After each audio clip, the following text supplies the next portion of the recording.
እንኳን ለእናታችን ለቅድስት በዓታ ለማርያም ወርሃዊ የመታሰቢያ ክብረ በዓል በሰላም አደረሳችሁ አደረሰን።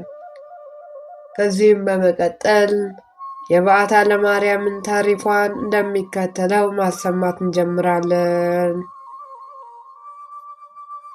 እመቤታችን በ5485 ዓመተ ምህረት ከአባቷ ከኢያቄም ከእናቷ ከሐና ከሊባኖስ ሙሽራ ትወጣለች ተብሎ በተነገረው መሰረት ነሐሴ 7 ቀን ተጸነሰች። ግንቦት 1 ቀን ሊባኖስ በምትባል ወረዳ በብፅዓት እንደተወለደች የቤተ ክርስቲያን ታሪክ በሰፊው ያስረዳናል። በጾም በጸሎት በአስተብቆት የተገኘች ናትና ንጽሕት በመሆኗ ማኅደረ እግዚአብሔር ሆናለች። ከዚህም በኋላ እመቤታችን መዋዕለ ጥብ እስካታደርስ ድረስ በአባት እናቷ ቤት ድረስ 3 ዓመት ተቀምጣለች። 3 ዓመት እንዘትጠብ በኋሊ በእማ እንዳለ በነገረ ማርያም ኢያቄምና ሐናም ልጃቸውን ሲያሳድጉና ላደረገላቸውም ሁሉ እግዚአብሔርን ፈጽሞ ሲያመሰግኑት 3 ዓመት ኖሩ። በጾም በጸሎት ተወስነው ለድሆችና ለጦር አደሮች ምጽዋትን እየሰጡ በጎ ሥራ መስራትን አበዙ።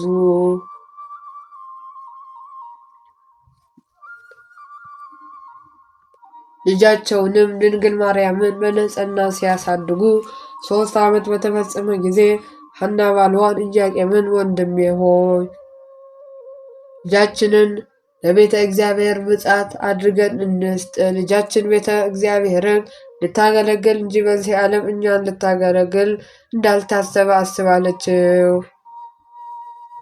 ኢያቄምም ይህን ነገር ከሚስቱ በሰማ ጊዜ በጣም ደስ አለው።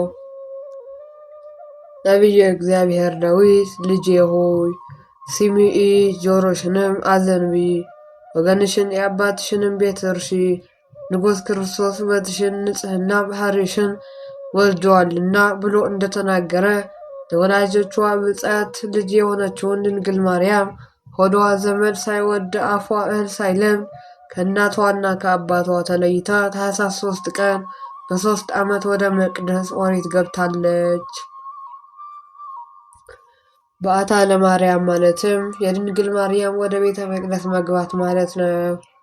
ከዚህም በኋላ በ3 ዓመት ልተተ ሕፃናትና ፈጽመች አበ እመ እያለች ተጫውት ጀመር። እነርሱም ከእንግዲህ ወዲህማ ስዕለት መብለት የሆንብን የለም ወስደን እንስጥ ብለው ይዘዋት ወደ ቤተ መቅደስ ሄዱና ከዛም በኋላ ዘካርያስም ሕዝቡን ሰብስቦ ጉባኤ አድርጎ ሲያስተምር ቆያቸው። ከዚያውም ደርሰው እነሆ ተቀበሉን አሏቸው። እነርሱም ተቀበልና ብለው ቢያዩዋት ከፀሐይ 7 እጅ አብርታ ዕንቆ ባህር መስላ ታየቻቸው። እነርሱም እኛ ይህችን የመሰለች ፍጡር ምን እናደርጋታለን? ምን እናበላታለን? ምን እናደርግላታለን? ብለው ሲጨነቁ ከመካከላቸው እመቤታችንን እግዝእትነ ማርያም መንፈሳዊ ረሃብ ተነስቶባት መረር ብላ አለቀሰች። ያን ጊዜ መልአኩ ፋኑኤል በመሶበ ወርቅ ህበስተ ሰማያዊ በብርሃን ጽዋ ስተ ሕይወት ይዞ ረቦ ታያቸውና ሕዝቡም ዘካርያስን አባታችን ይህን ያወረደው ክብር ላንተ እንደሆነ ተነስተ ታጠቅ፣ እጅም ተነስተ ስገድ ተቀበል አሉት። ዘካርያስም እሺ ብሎ እጅ ነሶ ሰግዶ እቀበላለሁ ብሎ ሲያይ ወደ ሰማይ ራቆ መጠቀ። ሕዝቡም እያንዳንዱ እየተነሱ እንቀበላለን ብለው ቢያዩ ወደ ሰማይ ራቃቸው መጠቃቸው። ከዚህም በኋላ ዘካርያስ ሐናን ሀርቶን ላንተ ለእንግዶች የወረደ ክብር እንደሆነ ሕፃኒቱ ይዘሽ ወደዚያ ፈቅ ብለሽ ተቀመጪ አላት።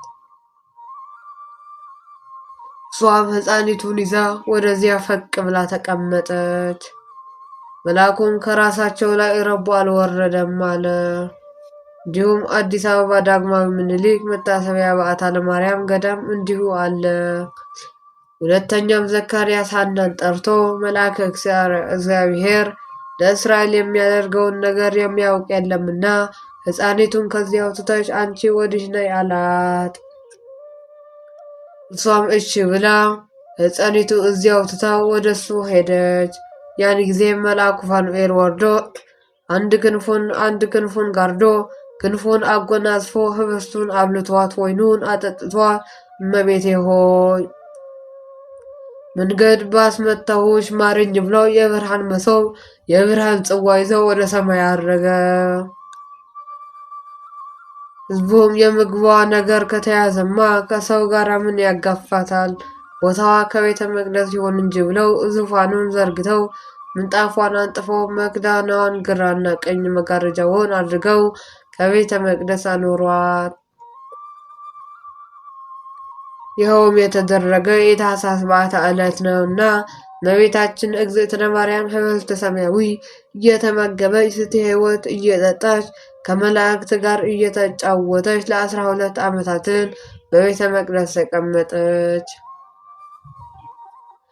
ከመዝነበርኪ ውስተ ቤተ መቅደስ ወመላእክት ያመጹ ወትረ ሲሳየኪ ከመዝነበርኪ 12 ዓመተ እንዘ ትናዘዚ መሃበ መላእክት ወስተይኪኒ ስተ ሕይወት ውእቱ ወመብልዕኪኒ ህብስተ ሰማያዊ እንዳለን ቅዱስ ያሬድ። እመቤታችን እግዝእትነ ማርያም በቤተ መቅደስ ሳለች ትበላው የነበረ ህብስተ ሰማያዊ ትጠጣው የነበረ ስተ ሕይወት የተገኘው ነውና ቢሉ በገበሬ እጅ ያልተዘራ በቤተሰብ እጅ ያልተሰራ በእግዚአብሔር እጅ የተፈጠረ ያማረ የተመረጠ ነው እንጂ። ኦ ድንግል አኮ ህብስተ ምድራዊ ዘተሴሰይኪ አላ ህብስተ ሰማያዊ እምሰማየ ሰማያት ዘበሰለ። ኦ ድንግል አኮ ስቴ ምድራዊ ዘሰተይኪ አላ ስቴ ሰማያዊ እምሰማየ ሰማያት ዘተቀድሐ እንዳለ አባ ሕርያቆስ።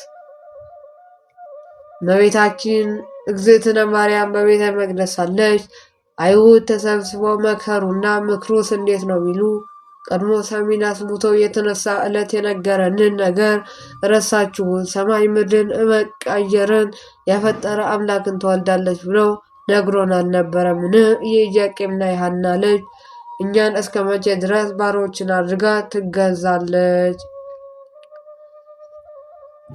የአምላክ የሚባለውንም ሳትወልድ ይህን ጊዜ ትገድላችሁ ውሃ ጠሏትና ብለው ሰደዷቸው።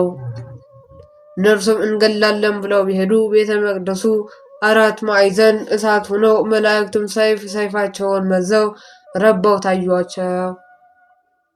እነርሱም እርሷንስ እሳት ፈጃት ብለው ተመልሰው ወደ የቤታቸው ሄዱ። ማግስቱ አይሁድ ከቤተ መቅደስ ቢደርሱ እመቤታችን እግዝእትነ ማርያምን ደህናዋን አገኟት። ተመልሰው ሄደው እግዚአን የላኳቸውን ሰዎች ጠርተው ምነው ገድላችሁ ከውሃ ጣሏት ብለናችሁ አልነበረምን?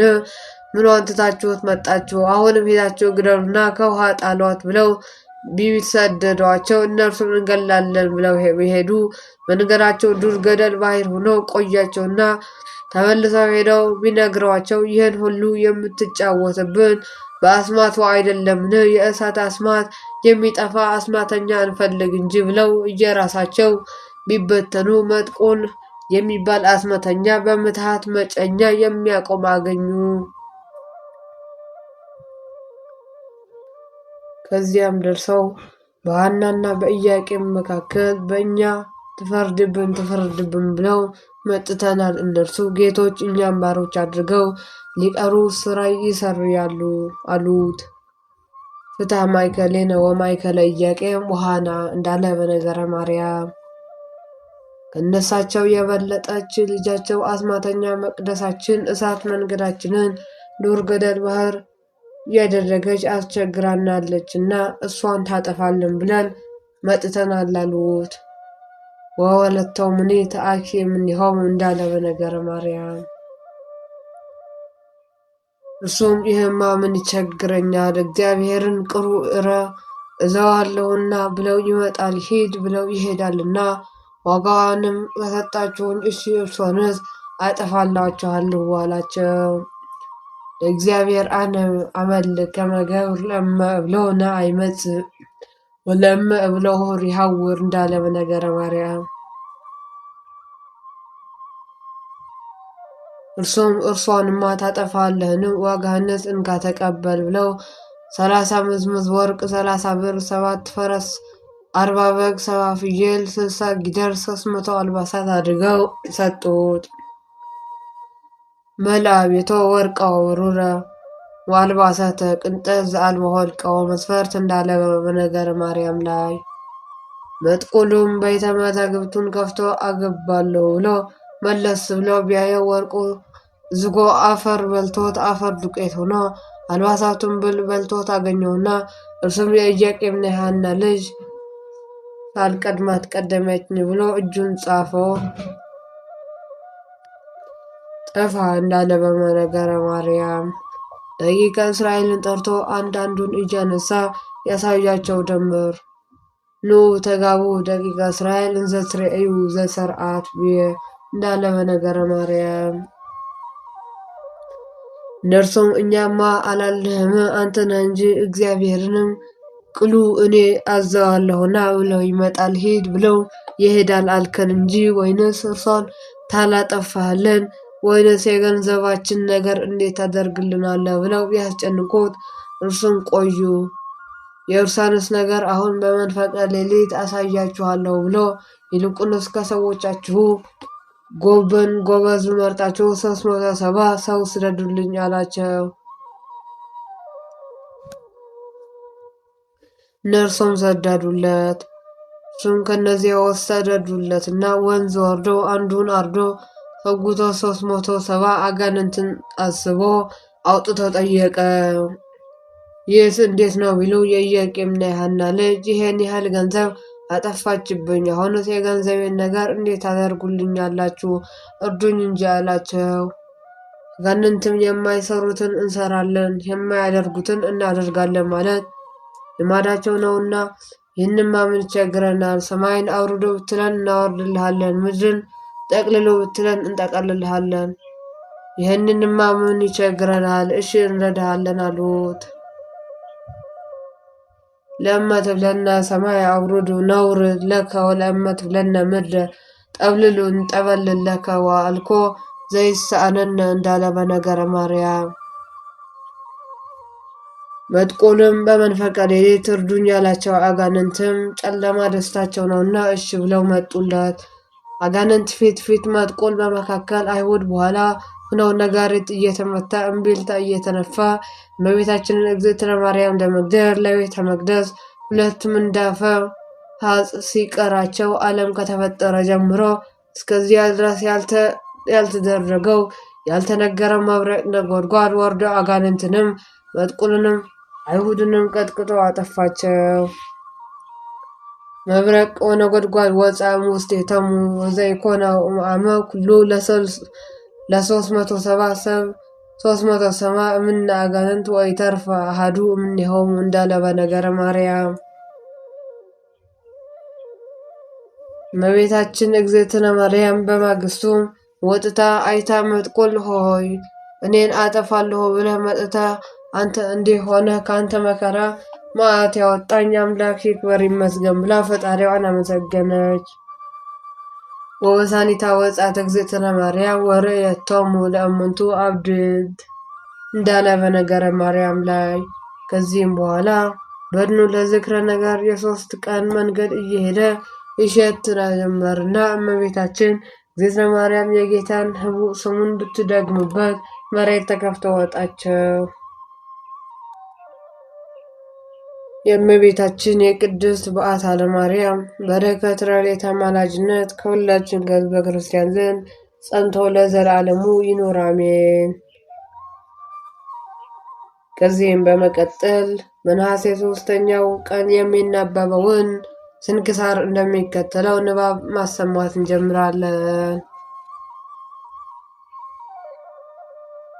ቅዱስ ቄርሎስ ሐምሌ 3 ሳይሆን ነሐሴ 3 በዚህችም ቀን ለአባቶቻችን ሊቃነ ጳጳሳት 24ኛ የሆነ የእስክንድርያ ሊቀ ጳጳሳት ቅዱስ አባት ቄርሎስ አረፈ። ይህም ቅዱስ የእናቱ ወንድም ሆነው በአባ ቴዎፍሎስ ዘንድም አደገና ጥቂት ከፍ ባለ ጊዜም ወደ አስቄጥስ ወደ መቃርስ ገዳም ሄደው ላከው። በዚያውም አምላካውያን የሆኑ መጽሐፍትን የተማሩ እግዚአብሔርን መጽሐፍ አንድ ጊዜ አንብቦ እስከሚያጽነው ድረስ እውቀትንና ማስተዋልን ሰጠው። ከዚህም በኋላ ደግሞ ያስተምረው ዘንድ ለአባ ሰራብዮን ሰጠውና ከእርሱም ዘንድ ያለውን ትምህርቱን በፈጸመ ጊዜ ወደ ሊቀ ጳጳስነቱ ቴዎፍሎስ መለሰው። እርሱም እጅግ ደስ አሰኘበትና እግዚአብሔርን አመሰገነው። ከዚህም በኋላ ሁልጊዜ መጽሐፍትን እያነበበና ሕዝቡንም እንዲያስተምር በሊቀ ጵጵስና ሥራ መጽሐፍትን ሾመው። ከትምህርቱም ጣዕም የተነሳ ዝም ይል ዘንድ ማንም አይወድም ነበር። አባ ቴዎፍሎስም ካረፈ በኋላ በእስክንድርያ ከተማ ላይ ይህን አባ ቄርሎስን ሊቀ ጵጵስና ሾሙት። በዘመኑም በትምህርቱ ቤቱ ቤተ ክርስቲያን በራች። ይኸው አባ ቄርሎስ የቆስጥንጥንያ ሊቀ ጳጳስ የነበረው ንስጥሮስ በካደ ጊዜ በንጉሥ ቴዎዶስዮስ ዘመን የ200 ኤጲስቆጶሳት ጉባኤ ማህበርን በኤፌሶን ከተማ የሰበሰበው ይህን አባት ቄርሎስንም መርጠው ሊቀ ጉባኤ ያደረጉት። ንስጥሮስም ተከራክረው ስህተቱንም ገለጠለት። ከስህተቱም ባልተመለሰ ጊዜ አውግዘው ከመንበረ ሲመቱ አሳደዱት። ይህም አባት ቄርሎስ 12 አንቀጾችን ደረሰና በውስጣቸውም የቀናች ሃይማኖት ገለጠ። ከእነርሱ መካከል በኋላ ግን ብዙዎች ድርሳናትን፣ ተግሳጻትንና መልእክቶችንም ደረሰ። እሊህም በሁሉ ቦታ በምዕመናን እጆች ላይ ይገኛሉ። ይህም አባት ቄርሎስ እግዚአብሔር ቃል ከትስብእቱ ጋራ ከተዋሃደ በኋላ በስራ ሁሉ በምንም ምን የማይለያይ አንድ አካል አንድ ባህሪ እንደሆነ አስረዳ። ይህም አባት ቄርሎስ ሃይማኖታቸው ከቀና ከ318 አባቶች ሃይማኖት ወጥተው ከክርስቶስ ወደ ሁለት የሚከፍሉትን መናፍቃንን ሁሉንም አውግዞ ለያቸው። ወንጌላዊ ማርቆስ መንበር ላይ 32 ዓመት ኖረና መልካም የሆነ ስራውንም ፈጽሞ በሰላም አረፈ። እኛንም በቅዱሳኑ ጸሎት ይማረን፣ አሜን። ቅዱስ ክርስቲያኖስ። በዚህችም ቀን ከእርሱ በፊት ለነበረው ሊቀ ጳጳሳት ዮናክዲኖስ ደቀ መዝሙሩ የነበረ የሮሜ ሊቀ ጳጳሳት ቅዱስ አባት ክርስቲያኖስ አረፈ። ይህ አባት ዮናክዲኖስ በሚያርፍበት ጊዜ በእርሱ ፈንታም አባ ክርስቲያኖስን ሊቀ ጵጵስና እንዲሾሙት ትእዛዙን አዘዘ። እርሱንም አባ ክርስቲያኖስን በሮሜ ሀገር ነጣቂ ተኩላዎችን አሉና ልጅ ሆይ ተጠበቅ ብሎ አዘዘው። ከዚህም በኋላ አባ ዮናክዲኖስ ባረፈ ጊዜ ይህን አባት ክርስቲያኖስን በእርሱ ፋንታ ሊቀ ጵጵስናን ሾመው። ለእግዚአብሔር እስከ መጨረሻው ክብር ይግባው። አባታችንም በሰላም እንዲያርፉ ይህንን ብለው በሰላም አረፈ። ለእግዚአብሔር ምስጋና ይግባው። እኛንም በቅዱሳኑ አባቶቻችን በጸሎት ይማረን፣ በረከታቸውም ከእኛ ጋር ለዘላለሙ ጸንታ ትኖር አሜን። የአባታችን አቡነ ሊክጂያኖስም እንዲሁም ክርስቲያኖስ በረከታቸው አለን አሜን። ወስብሐት ለእግዚአብሔር ወለወላዲቱ ድንግል ወለመስቀሉ ክቡር። ይቆየን።